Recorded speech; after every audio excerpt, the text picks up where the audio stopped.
പ്രേക്ഷകരെ വളരെ പ്രധാനപ്പെട്ട ചില പ്രതികരണങ്ങൾ ഇപ്പോൾ ഡൽഹിയിൽ നിന്ന് മാധ്യമങ്ങളെ കണ്ട ബിജെപിയുടെ സംസ്ഥാന അധ്യക്ഷൻ പങ്കുവച്ചിട്ടുണ്ട്. അതിൽ ഏറ്റവും പ്രധാനപ്പെട്ട ശബരിമല സംഘടിത സ്വർണ്ണക്കൊള്ളയുമായി ബന്ധപ്പെട്ട ചില പ്രധാനപ്പെട്ട കാര്യങ്ങൾ. നേരത്തെ ജനം ടിവിയും ചോദിച്ച ചോദ്യങ്ങൾ തന്നെയാണ്. പോറ്റിക്ക് എന്താണ് ഇത്ര ധൈര്യം, അല്ലെങ്കിൽ എന്താണ് ഇത്ര അധികാരം സോണിയാഗാന്ധിയെ പോലെയുള്ള ഒരു കോൺഗ്രസിൻ്റെ പ്രധാനപ്പെട്ട നേതാവിനെ അടിക്കടി കാണാൻ, തുടർച്ചയായി കാണാനുള്ള സാഹചര്യം ഉണ്ടാകുന്നു? സോണിയാഗാന്ധിക്ക് അവരുടെ കുടുംബത്തിന് ചില പ്രധാനപ്പെട്ട ഈ പുരാവസ്തു വിൽപ്പന കേന്ദ്രങ്ങളൊക്കെ ഉണ്ട് എന്ന കെ സുരേന്ദ്രൻ ഉൾപ്പെടെയുള്ള ആളുകളുടെ ആരോപണം മുന്നിലുണ്ട്.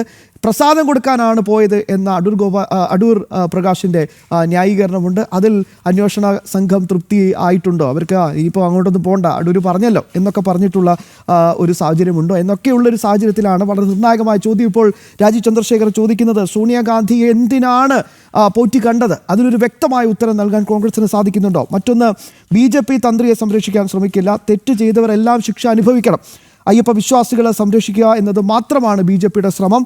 തന്ത്രി അകത്താകുമ്പോൾ പക്ഷേ മന്ത്രി പുറത്താണ്. അതാണ് ഏറ്റവും പ്രധാനപ്പെട്ട കാര്യം. ഈ പോറ്റിയെ ആദ്യമായി ശബരിമലയിൽ എത്തുമ്പോൾ പോറ്റിയുടെ കയ്യിൽ സ്പോൺസറാണെന്ന് പറയുമ്പോൾ പോറ്റിയുടെ കയ്യിലൊരു കത്തുണ്ടായിരുന്നു. ആ കത്ത് ആരുടേതായിരുന്നു എന്നത് കൃത്യമായി തന്നെ മൊഴികളായി പുറത്തു വന്നിട്ടുണ്ട്. അതിലേക്ക് അന്വേഷണം പോയോ എന്നൊരു വളരെ പ്രധാനപ്പെട്ട ചോദ്യമുണ്ട്. മറ്റൊന്ന്, തൊഴിലുറപ്പുമായി ബന്ധപ്പെട്ട ചില കള്ളക്കളികളാണ്. ഇവിടെ വലിയ രീതിയിൽ തന്നെ ലോക് ഭവന് മുമ്പാകെയൊക്കെ CPM-ന്റെ വലിയ സമര പരിപാടികൾ നടക്കുന്നുണ്ട്. പക്ഷേ ഇന്ന് രാജീവ് ചന്ദ്രശേഖർ പറയുന്നത് MNREGA പദ്ധതി പ്രകാരം 1000 കോടി രൂപയുടെ തട്ടിപ്പാണ് കേരളത്തിൽ നടന്നത്. അതായത് ഈ പദ്ധതി നടത്തിപ്പുമായി ബന്ധപ്പെട്ട 1000 കോടിയുടെ തട്ടിപ്പ് നടന്നു. പുതിയ പദ്ധതി വരുന്നതോടുകൂടി ഇത്തരം പരിപാടികളൊന്നും നടക്കില്ല. അതുകൊണ്ടാണ് ഇങ്ങനെ നഖശിഖാന്തം ഈ പുതിയ നരേന്ദ്രമോദി സർക്കാർ കൊണ്ടുവന്ന പദ്ധതിയെ വിമർശിക്കുന്നത്. ഈ MNREGA കാർഡ് ഹോൾഡർമാരിൽ 14% പേരും വ്യാജന്മാരാണെന്ന വളരെ പ്രധാനപ്പെട്ട ചില ഗുരുതരമായ ആരോപണങ്ങൾ കൂടി ഉന്നയിക്കുന്നുണ്ട്. ശ്രീകാന്ത് കൂടി ചേരുന്നുണ്ട്. ഈ പത്രസമ്മേളനം ഈ മാധ്യമ പ്രവർത്തകരെ രാജീവ് ചന്ദ്രശേഖർ കണ്ടപ്പോൾ അത് കൃത്യമായി റിപ്പോർട്ട് ചെയ്ത ഞങ്ങളുടെ പ്രതിനിധി ശ്രീകാന്ത്, ഗുരുതരമായ ചില ആരോപണങ്ങൾ രാജീവ് ചന്ദ്രശേഖർ മുന്നോട്ട് വെക്കുന്നുണ്ട്. എങ്ങനെ വിലയിരുത്താം?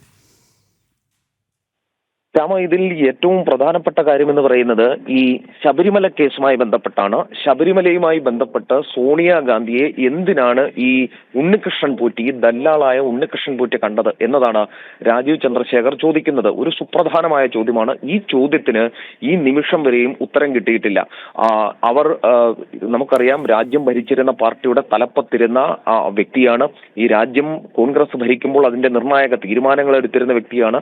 അവരുടെ കുടുംബത്തിൽ ചില ആളുകൾക്ക് ഈ ആന്റിക്സിന്റെ ഒക്കെ ബിസിനസ് ഉണ്ട് എന്ന് കെ സുരേന്ദ്രൻ അടക്കം പറയുകയും ചെയ്തിട്ടുണ്ട്. ഈ പശ്ചാത്തലത്തിൽ സോണിയാഗാന്ധിയെ എന്തിന് ഉണ്ണികൃഷ്ണൻ പോറ്റി കണ്ടു? ഈ ചോദ്യമാണ് BJP സംസ്ഥാന അധ്യക്ഷൻ ഇപ്പോഴും ഉന്നയിക്കുന്നത്. അതിൽ ഒരു മറുപടി കോൺഗ്രസ് ഇതുവരെയും നൽകിയിട്ടില്ല. രണ്ട്, ഈ കാര്യം CBI അന്വേഷിച്ച് കണ്ടെത്തണം എന്ന് അദ്ദേഹം ആവശ്യപ്പെടുന്നു.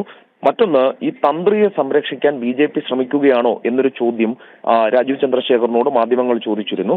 ആ ഘട്ടത്തിൽ BJP തന്ത്രിയെ സംരക്ഷിക്കാൻ ശ്രമിക്കില്ലെന്നും തെറ്റ് ചെയ്തവർ ശിക്ഷ അനുഭവിക്കണം എന്നുള്ള കാര്യവും രാജീവ് ചന്ദ്രശേഖർ മാധ്യമങ്ങളോട് പറയുകയുണ്ടായി.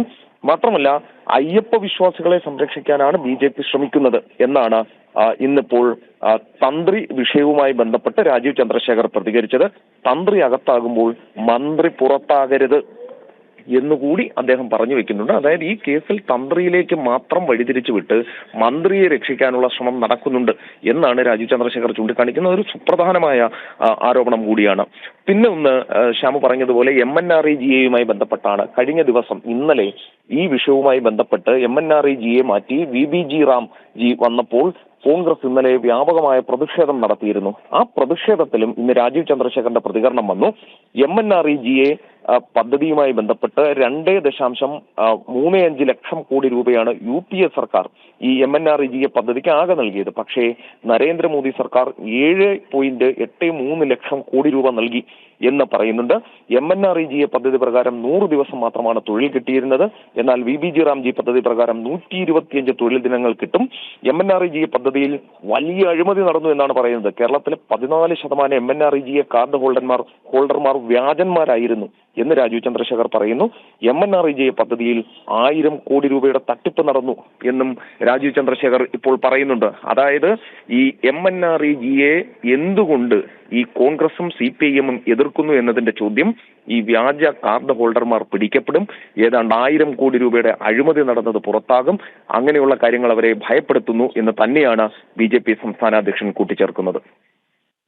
ശ്രീകാന്ത്, കൃത്യമാണ്.